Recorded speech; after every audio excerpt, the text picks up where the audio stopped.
Yeah, saving the Shiva mantra, like, just in your head on your way to drifting off to sleep can help too, to make you more sort of powerful in the dream, because Shiva is his powers over ignorance, and sleep and ignorance are, like, connected. Um, so the mantra is just Om Namah Shivaya.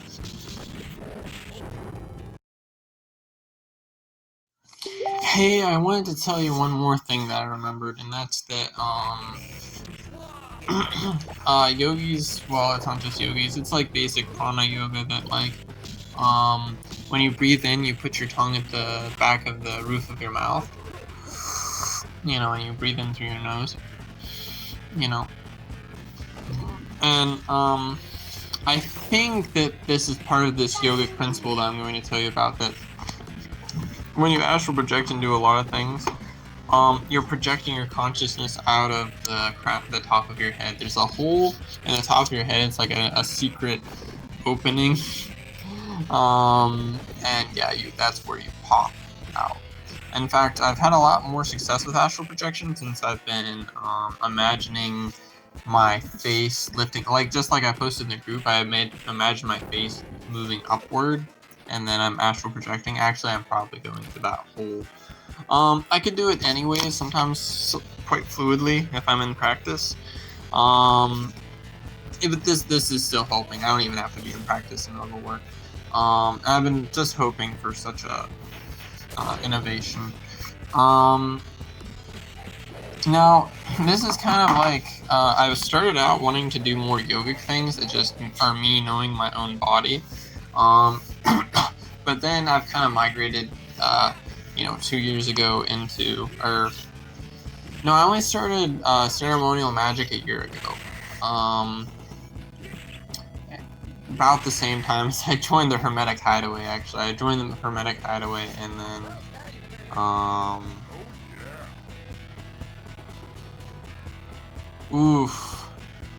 yeah, I joined the Hermetic Hideaway, and it wasn't that long after that I started doing ceremonial magic. My sort of ex-buddy, his name was Frankie, he was Rosicrucian, he recommended me try it. And then a few months ago we had a falling out over some bullshit. Which I think was a little bit of a, whether it was him or some spirit moving through him, I felt like it was like a little bit of a test. Whatever.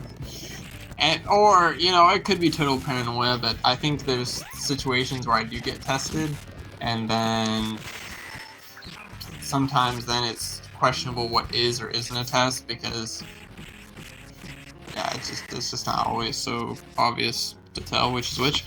Yeah, so I did yogic practices first, and I was really, because I knew about ceremonial magic a long time ago, but I think I just saw it once, and I was like, what is this? Come on.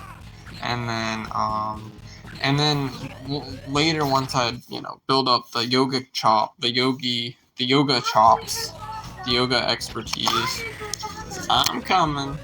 That's my son.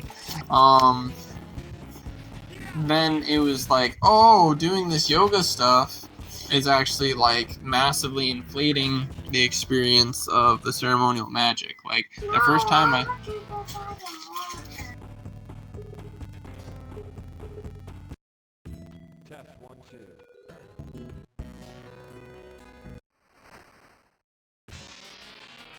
Yeah, the first time I did the LBRP, I saw like a bunch of angels around me. It was a mix of blue and purple haze all around me. Very, very astral in a way that I hadn't really experienced before. I saw angels up, like, as if one story above me, and I saw a demon surrounding me on, where I was. And those demons were demons that had access to my energy body, and the LBRP expelled them. And then issues with my ex slowly got better, as they were denied access more and more, so. I didn't have, some people do the LBRP, and then suddenly they're having to deal with, spirits a lot. I didn't really have that. But the thing is, I was fighting low-level parasites when I first started in Magic like 5 years ago.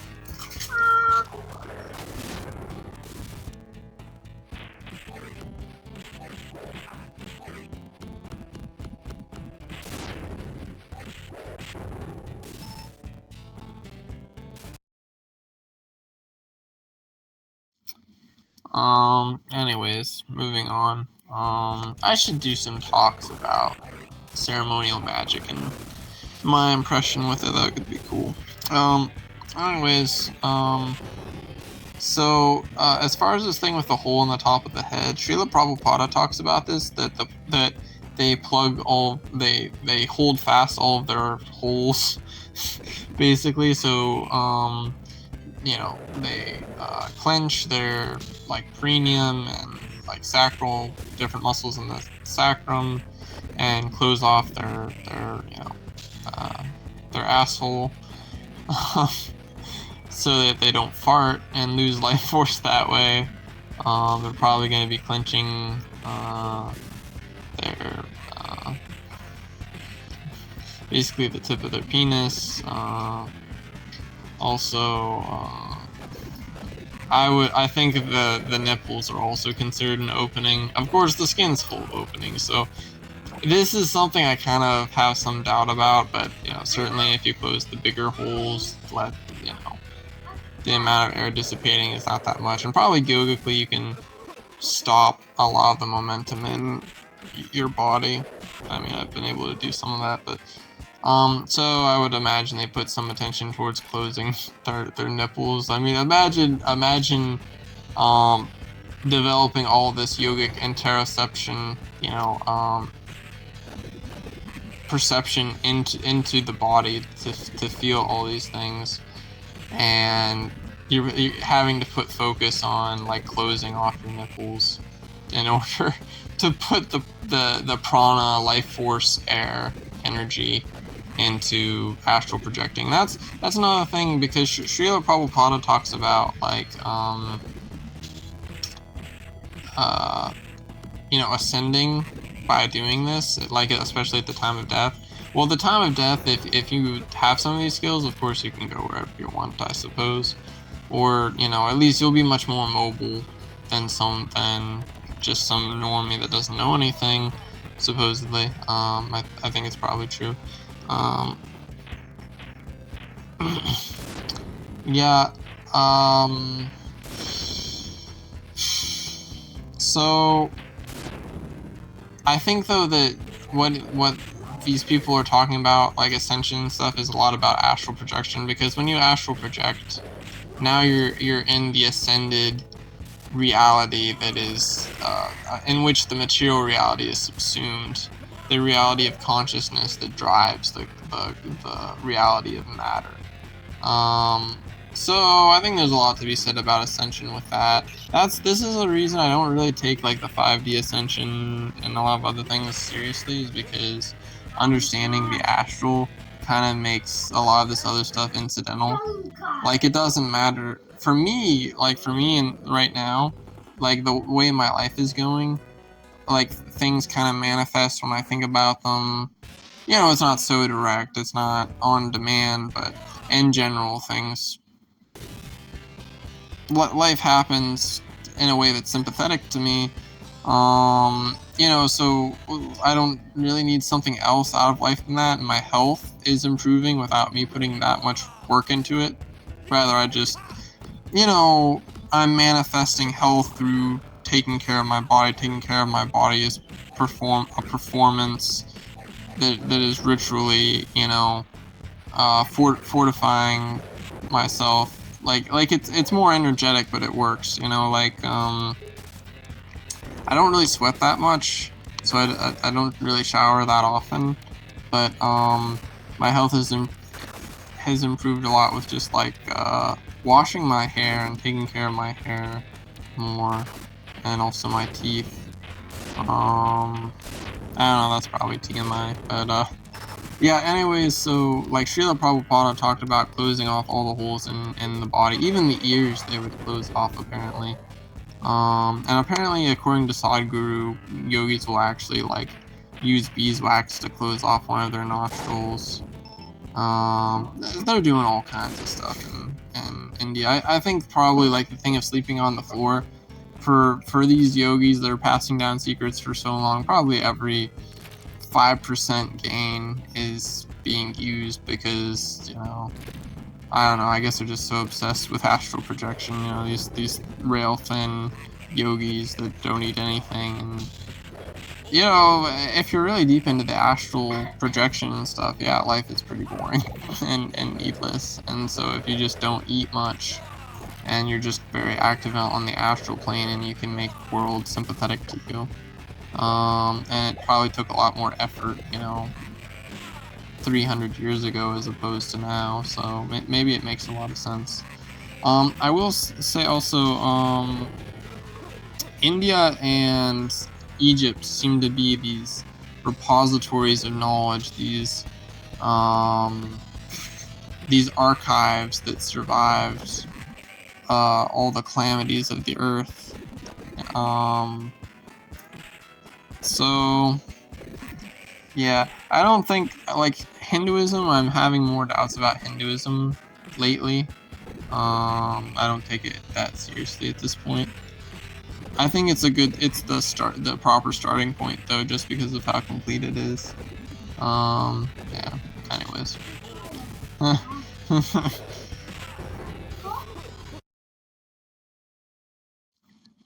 Yeah, I mean, like, as far as the 5D ascension, the crazy thing is, I think in a lot of ways it is happening, right? And I think this about a lot of like crazy new age stuff, is that a lot of it is true. It's just you're talking about people that are like so up in the air, ungrounded, everything else. People that just don't want to be here, basically. And then, yeah, I mean, at some point, like, here, I think this is what New Agers miss, is that it's a great, opportunity to be here in flesh, because the thing is, those things on the astral plane only aren't as powerful as us here in flesh. With flesh, I think I said this to you already, but we're capacitating, I don't remember if I told you, if I did this in a voice recording for myself only, but in flesh we're capacitating spirit. So I mentioned to us being a server, or the body being a server.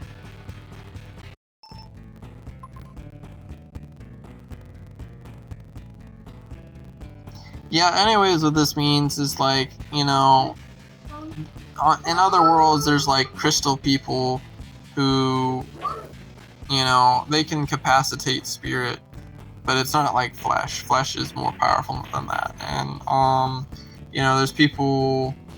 There's lots of less complex forms I've seen on other worlds, but basically the point of it is, in just a little bit of tissue is so much knowledge.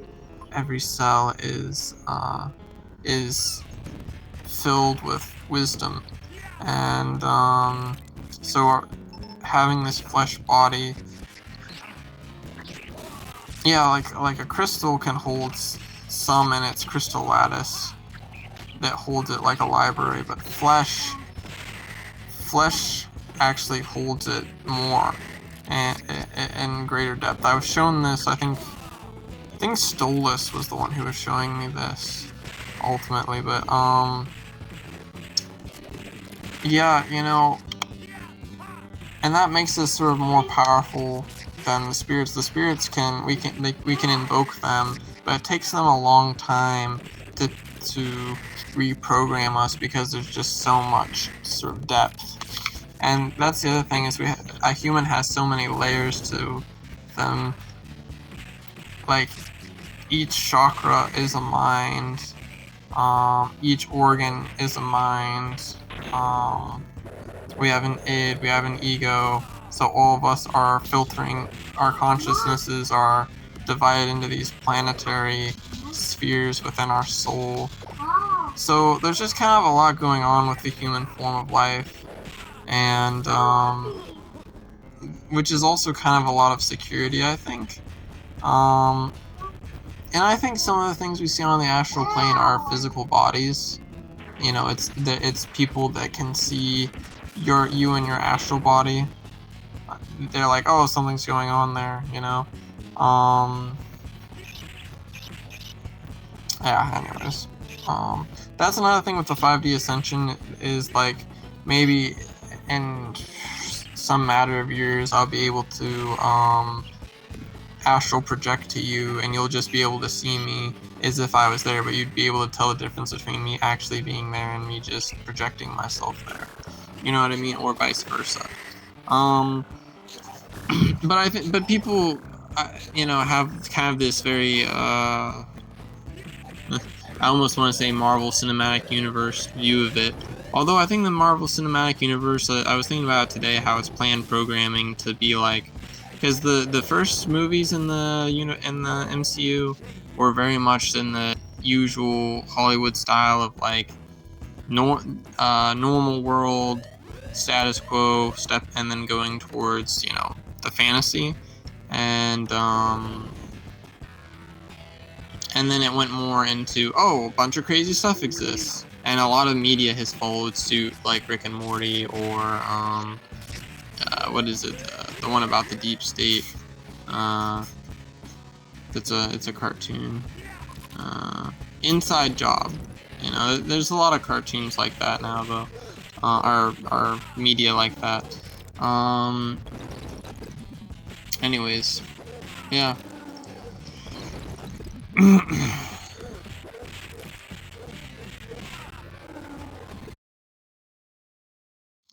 But yeah, as far as us capacitating spirit, some more about that.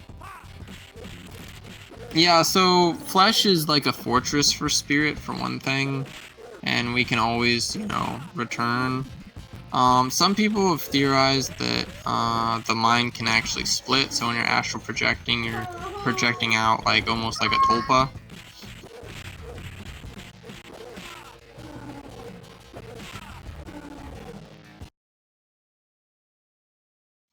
Yeah, I guess to extend the metaphor of the server, if our consciousness is like a program that yeah is being capacitated or held in the server of our bodies, then perhaps when we astral project, it's just a copy of us going out.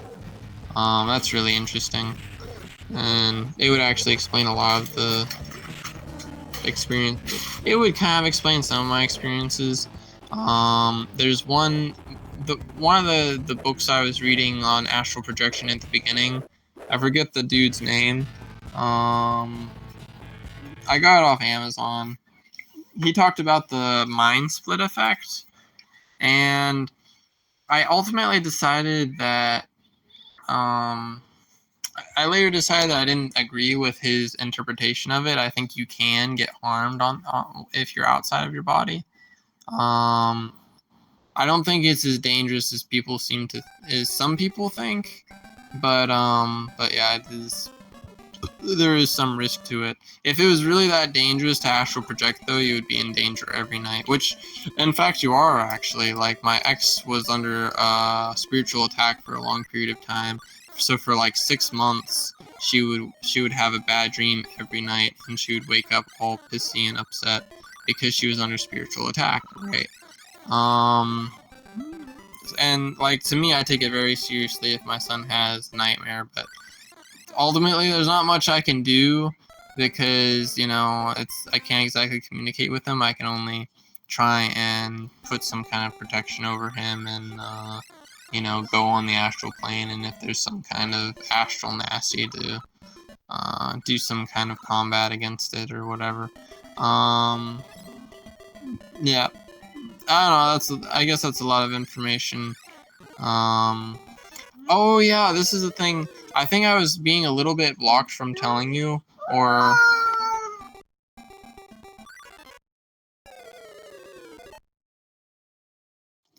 yeah, my son kept bothering me as I tried to send you this message. So some spirits don't want me to tell you this, but if it was my spirits that didn't want me to tell you this, I would probably just not remember. Um, so the way I see it, us capacitating spirit as flesh, or not only capacitating spirit, but we're sort of hosting the gods. We're hosting their program, and then we are, as we're relating to different people.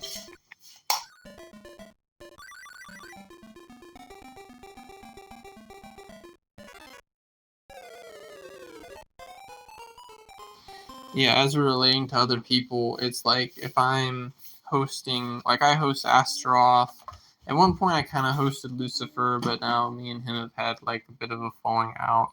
Then that dream that I told you about in the morning represented, that I spent the entire day piecing through. Actually, it ended up being much more significant than I thought. Which, every dream probably holds many layers of things. Like probably a single dream anyone has could be the entire key to fixing their life. It's just, I some dreams are certainly more powerful than others, but I don't know.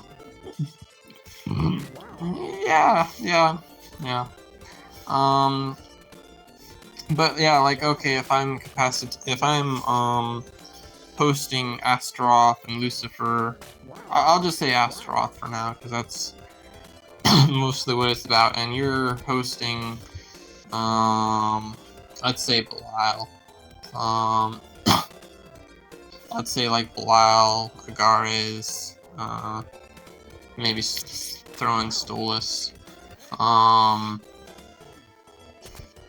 And so as we're communicating, we're furthering a communication between these spirits that they I don't want to say they can't communicate with each other for themselves, but I have noticed even beings who are dense and are materialized, it's very static between them.